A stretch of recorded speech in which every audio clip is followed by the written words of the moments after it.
It has been 4 days since a deadly ATV accident in Somerset County left one child dead and 3 others injured. Tonight, state police have filed charges against 3 people in the case, including the 14-year-old driver.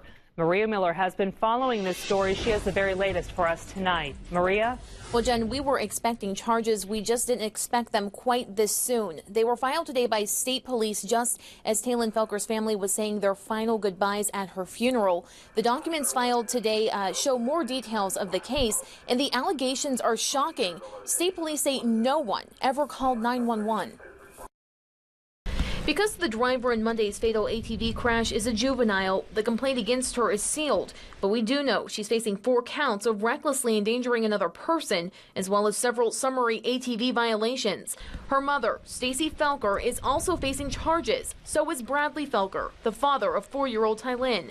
They were charged Friday with 5 felony counts of child endangerment, one for each child police say was on that ATV when it crashed.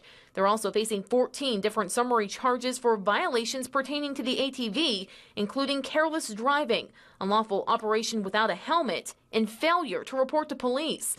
According to a criminal complaint filed Friday, the family never called 911 to report what happened. In fact, police say it was a nurse at the hospital who called to report the 4-year-old's death after she was brought in by a personal vehicle.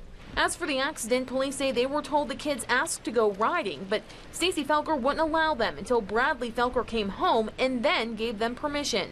Police say the 14-year-old driver told them she was only going 15 miles per hour when they hit a bump and went airborne before crashing down and rolling.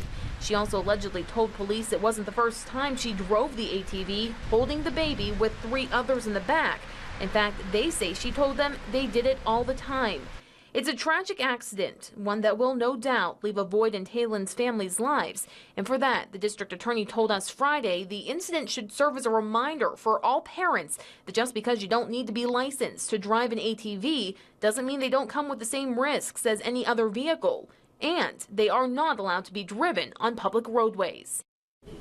Now, the magistrate's office where these charges were filed today told us that there were also arrest warrants signed for both Stacy and Bradley Felker. If you'll remember, the family told us on Wednesday that they're only human. They said they did fun things together as a family all the time, and riding ATVs was one of them, although this time they said something just went terribly wrong.